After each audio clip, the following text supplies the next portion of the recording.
đáp lử du nữa biệt tật ăn lử bia tân tế tôi muốn lử đấy lư ta lư sao đạp mình lử bờ nhục đội mình chuyển động nhục chỉ mới tiết dựng đỏ hái lử mất trong số tay là bệnh đắt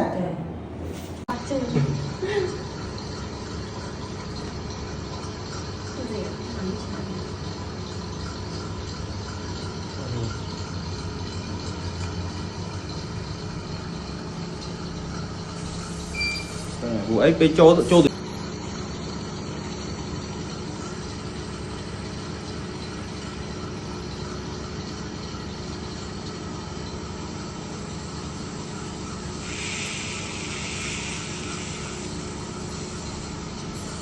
và bắn chân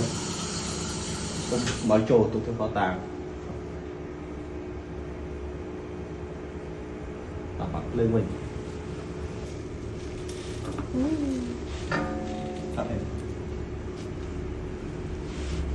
nào muốn bảo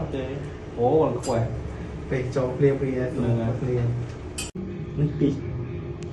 บ้านนักอันลือต่อนั่นน่ะ áo lục tà đạp mấy lư bập sật đột nhọc bánh được nô rôn từ chia anh lấy group ban pra nam spek nói chứ hay cái miếng tầm bộ bỏ cây sô tới chỉ cần tách ở bài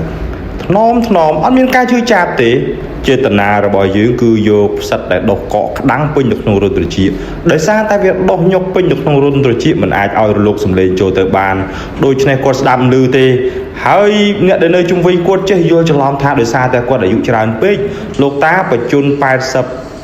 87ឆ្នាំទៅហើយគ្រប់គ្នាក៏ថាំងមកពីគាត់អាយុច្រើនពេកបានជាស្ដាប់នឹងឮមិននឹងឮបើផ្សិតបោះញុកពេញក្នុងរន្ធត្រជាអញ្ចឹងហើយមានរូបផ្សិតហ្នឹងកាលណាយើងយកវាចេញហើយក៏ដកមកវិញដូច្នេះមានបញ្ហាអញ្ចឹងមិនមែនតែរោនេះអត់ជំនាញចេះតែយកចេះតែឆ្កឹះទេត្រូវយកចេញឲ្យបានត្រឹមត្រូវតាមបច្ចេកទេសដើម្បីកុំឲ្យមានគ្រោះថ្នាក់សុវត្ថិភាពហើយព្យាបាលវាកុំឲ្យវាកើតឡើងជាថ្មីម្ដងទៀតហើយការងារទាំងអស់ហ្នឹងវាគឺជាបន្ទុករបស់គ្រូពេទ្យជំនាញផ្នែកត្រចៀកច្រមុះបំពង់កសូមទៅរកគ្រូពេទ្យជំនាញផ្នែកត្រចៀកច្រមុះបំពង់កដែលនៅជិតលោកអ្នកបំផុតដែលមានឧបករណ៍សម្ភារៈបទពិសោធន៍ចំណេះជំនាញត្រឹមត្រូវហើយបើសិនជាជួបលោកតាលោកយាយអ៊ំពូមីងណាដែលគាត់មានបញ្ហាអញ្ចឹងជួយកេះប្រាប់គាត់ណែលោកតាលោកយាយប្រយ័ត្នមានផ្សិតនៅក្នុងរន្ធត្រចៀកឬក៏អាចត្រចៀកកកស្ទះនៅក្នុងរន្ធត្រចៀកឥឡូវស្ដាប់ឮវិញហើយប៉ុន្តែត្រូវព្យាបាលបន្ត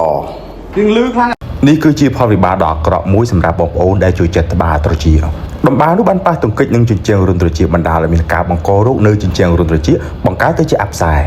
នេះគឺជាទីតាំងទី1ចូលទៅក្នុងទៀតយើងឃើញក្រដាសត្រចៀករបស់គាត់មានអាការៈហើមប៉ោងដុំខ្មៅនេះគឺជាលំហូរឈាមនៅក្រោមស្រទាប់ដ៏ស្ដើងនៃក្រដាសត្រចៀកដោយសារនៅទីនោះមានសរសៃឈាមតូចនៅពេលដែលមានការប៉ះទង្គិចវាងាយបែកវាក៏បង្កើតទៅជាកំណកឈាមដែលសង្កត់ទៅលើជញ្ជាំងក្រដាសត្រចៀកដែលធ្វើឲ្យអ្នកជំងឺមានអាការៈហឹងថយចុះនៅការស្ដាប់ទាំងនេះគឺជាបញ្ហាដែលលោកអ្នកគួរតែមកជួបគ្រូពេទ្យជំនាញជាបន្ទាន់បើបងប្អូនគិតថាវីដេអូនេះមានប្រយោជន៍សូមជួយចែករំលែកទាំងអស់គ្នា